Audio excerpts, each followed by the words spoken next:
तो यहाँ पे पहले हम इस वाले टर्मिनल पे आ जाते हैं। यहाँ पे हमने जो है अब एक और कंपोनेंट बनाना है, वो ऐड के लिए। जिस तरह से हमने एक कंपोनेंट बनाया था लिस्ट के लिए, तो मैं यहाँ पे रिप्रेजेंट कर दूँ कि एक के एंगुलर की एप्लीकेशन है वो राउट हो रही है किस कहाँ पे, अलग अलग कंपोनेंट है।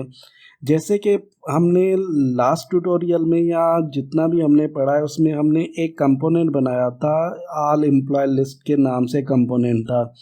वो क्या है कि वो कंपोनेंट जो है वो रिडायरेक्ट हो रहा था या कम्युनिकेट कर रहा था सर्विस के साथ। सर्विस के थ्रू हम क्या कर रहे थे, सर्विस के थ्रू हम HTTP क्लाइंट यूज़ कर रहे थे, या HTTP सर्विस में हम HTTP क्लाइंट का यूज़ कर रहे थे। और HTTP क्लाइंट जो है वो हमारी स्प्रिंग बूट वाली एप्लीकेशन के साथ कम्युनिकेट कर रही थी, या स्प्रिंग बूट वाली एप्लीकेशन के थ्रू जो है हमें डेटा रिट्रीव करके दे रही थी। इस तरह से अब जो हम कंपोनेंट बनाएंगे वो हम ऐड का कंपोनेंट बनाएंगे, और उसका वही फ्लो होगा कि ऐड का कंपोनेंट पे जब हम ऐड एम्प्लॉय वाले बटन पे या ऑप्शन पे या नेविगेशन में जो हमने बनाया है वहाँ पे जब हम क्लिक करेंगे तो ये खुद ब खुद जो है वो सर्विस के साथ कम्युनिकेट करेगा, और वही फ्लो होगा जो हमारी एम्प्लॉय लिस्ट में था। तो आ जाते हैं यहाँ पे हम क्लिक करेंगे ऐड एम्प्लॉय पे। तो ये हमें क्या करेगा, ये पहले तो हमें URL पे रिडायरेक्ट करेगा, जो हमने ऐड एम्प्लॉय की URL बनाई थी राउटिंग वाले क्लास में। और उसके बाद एक कंपोनेंट यहाँ पे शो करेगा। तो किस तरह से होगा, यहाँ पे आ जाए पहले एम्प्लॉय लिस्ट में HTML फाइल यहाँ पे हम कर देते हैं, वर्क की जगह एम्प्लॉय लिस्ट कर देते हैं। परफेक्ट, सेव कर दें। अब यहाँ पे मैं कर देता हूँ NG, G for generate, C for component, और एम्प्लॉय ऐड एम्प्लॉय इंटर करें। तो जिस तरह से यहाँ पे एम्प्लॉय लिस्ट का हमें जो है एम्प्लॉय लिस्ट का जब हमने कंपोनेंट बनाया था तो 4 फाइल क्रिएट हो गई थी, इस तरह से यहाँ पे भी जो है ऐड एम्प्लॉय का कंपोनेंट जब हम बना रहे हैं तो 4 फाइलें क्रिएट हो गई हैं। और अब ऐड एम्प्लॉय में चेक करूँ, HTML फाइल में चेक करूँ तो यहाँ पे लिखा हुआ है ऐड एम्प्लॉय वर्क। पहले हम राउट करके देखते हैं, उसके बाद हम इसको डिज़ाइन करेंगे। तो राउटिंग के लिए हम क्या करते हैं, राउटिंग के लिए आ जाते हैं यहाँ पे, और यहाँ पे कर देते हैं कि जब ये वाला URL कॉल हो, ये वाला URL कॉल हो तो किस कंपोनेंट को कॉल करें, कि इस वाले कंपोनेंट को, ऐड एम्प्लॉय वाले कंपोनेंट को कॉल करें। परफेक्ट। अब URL हम हिट करके देखते हैं, इस एम्प्लॉय की जगह हम ऐड एम्प्लॉय URL को हिट करके देखते हैं। इंटर किया तो चेक कर लेते हैं add employee add employee add employee, तब भी ये हमें डिफ़ॉल्ट पे राउट करा है। इसका रीज़न क्या है, इसका रीज़न ये है कि जब भी आप राउटिंग सेट करते हो तब मेक श्योर करें कि आप एक कंपोनेंट डॉट HTML फाइल पे आ जाएं। यहाँ पे हमने स्पेसिफिक एक ही जो है सिलेक्टर को कॉल किया है। तो अब जो है हमें स्पेसिफिक एक सिलेक्टर को कॉल नहीं करना, अब हम कह रहे हैं कि जब भी राउट हो तो अकॉर्डिंग टू दी राउटिंग हमें वही कंपोनेंट शो करे। तो यहाँ पे अब जो हम सिलेक्टर यूज़ करेंगे वो है राउटर आउटलेट वाला सिलेक्टर यूज़ करेंगे। इसका रीज़न क्या है, इसका रीज़न ये है कि पहले जो स्पेसिफिक एक ही हमने सिलेक्टर यूज़ किया था, ये बार बार जो ऐप एम्प्लॉय लिस्ट वाले जैसे मैं ने URL हिट की, ये बार बार उसी को कॉल करेगा। ठीक है, इस सिलेक्टर को जो एम्प्लॉय लिस्ट वाला सिलेक्टर है। अब मैं कह रहा हूँ कि नहीं, जो URL के अकॉर्डिंग मुझे जो है वो आउटलेट शो करना चाहिए। तो सेव करें, सेव करने के बाद चेक कर लेते हैं कोई एरर नहीं है, मेरा सर्वर अप एंड रन है। और अब चेक कर लेते हैं, जैसे मैंने URL हिट किया या वैसे वो खुद ब खुद रिफ्रेश हो गया। और चेक करें कि वो कंपोनेंट कॉल हो रहा है मीनवाइल के। अब जो है जैसे मैंने URL हिट किया ऐड कंपोनेंट, तो ये यहाँ पे चेक करें ये URL पाथ आ गया।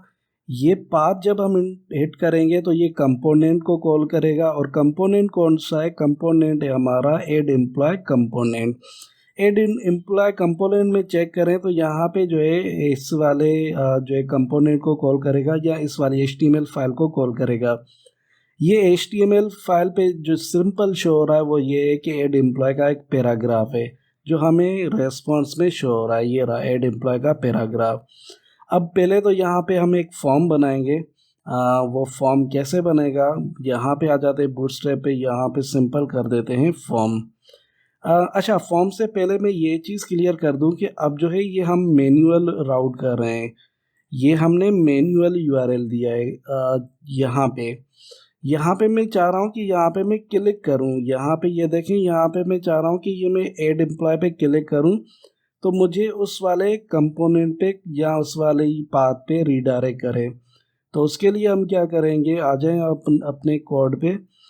उसके लिए हम यूज़ करेंगे यहाँ पे जहाँ पे हमने डिज़ाइन किया है ऐप कंपोनेंट डॉट टेस्ट में, यहाँ पे एंकर के टैग में अब यहाँ पे जो एंगुलर का हम जो है एक प्रॉपर्टी यूज़ करेंगे राउटर लिंक। और राउटर लिंक में हम क्या सेट करेंगे, राउटर लिंक में हम इस वाले ऐड एम्प्लॉय वाले यूआरएल को कॉल करें। पहले चेक कर लेते हैं, राउटर लिंक हमने सेट कर दिया है, अब क्लिक किया तो परफेक्ट हो गया। राउटर लिंक में हमने क्या सेट किया है, जैसे हम एंकर का टैग या एचरीफ का टैग यूज़ करते हैं, वहाँ पे हमने जो है एक एंगुलर का प्रॉपर्टी या टैग यूज़ किया है या एट्रीब्यूट यूज़ किया है जो है राउटर लिंक। ये राउटर लिंक क्या करेगा, ये इस वाले यूआरएल को कॉल करेगा।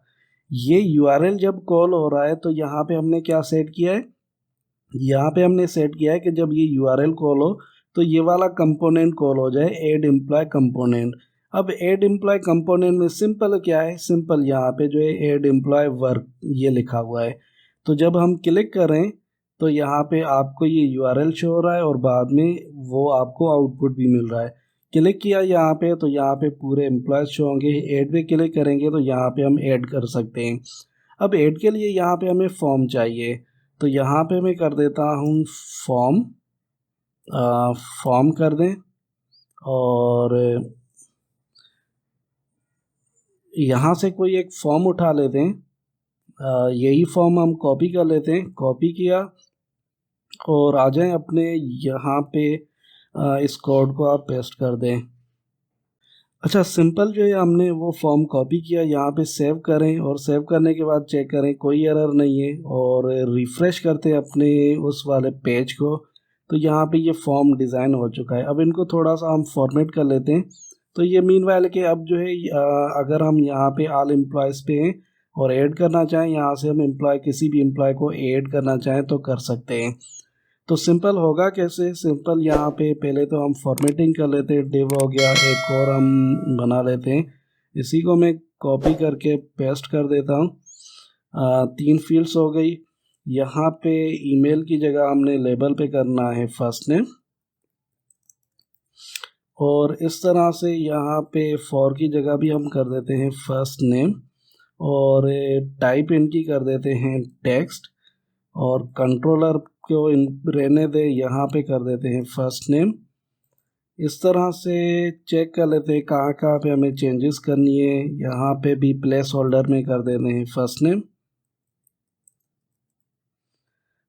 इस तरह से ये जो हमें एक मैसेज हो रहा है इसको हम डिलीट कर देते हैं, कहाँ से लेकर कहाँ तक के, यहाँ से ये हम डिलीट कर देते हैं।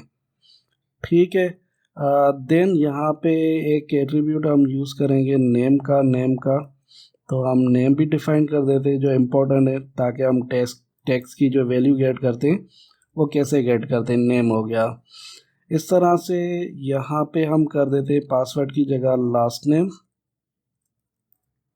और फॉर की जगह हम कर देते हैं लास्ट नेम, और इस तरह से पासवर्ड की टाइप की जगह हम कर देते हैं टेक्स्ट, और आईडी को भी कर देते हैं लास्ट नेम, और यहाँ पे प्लेस होल्डर में कर देंगे लास्ट नेम, और इस तरह से यहाँ पे आप कर दें इसका नेम डिफाइन कर दें जो है लास्ट नेम।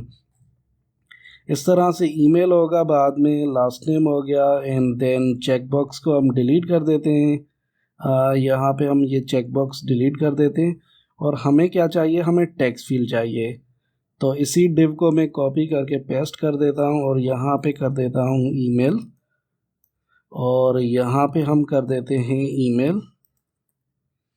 इस तरह से टाइप इनकी टेक्स्ट से या ईमेल कर दें, कोई इशू नहीं है। यहाँ पे हम ईमेल कर देते हैं, यहाँ पे प्लेस होल्डर में भी हम कर देते हैं इसको ईमेल, और यहाँ पे इनका नेम जो होगा वो होगा ईमेल।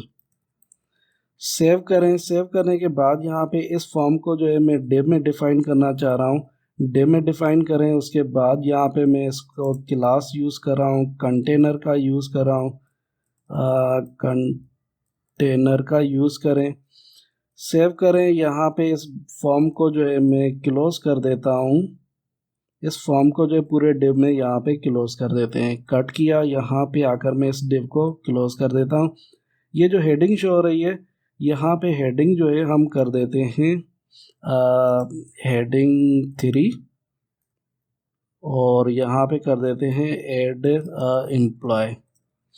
और हेडिंग 3 में हम जो है क्लास का यूज़ करते हैं, टैक्स सेंटर कर देते हैं।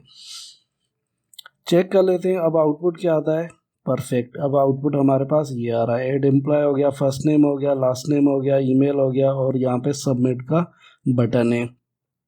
थोड़ा और डिज़ाइन कर लेते हैं। यहाँ पे जहाँ पे हमने कंटेनर का यूज़ किया है, यहाँ पे हम कॉलम डिफाइन कर लेते हैं, और कॉलम कर देते हैं 5। चेक कर लेते हैं, अब परफेक्ट है। इस तरह से यहाँ पे मैं इसको BR कर देता हूँ, फॉर्म से पहले भी यहाँ पे मैं कर देता हूँ इसको BR कर देता हूँ, एंड देन यहाँ पे बटन पे भी जो है इनको कर देता हूँ BR। सेव किया। सेव करने के बाद आप चेक करें, ये आपका फॉर्म रेडी है।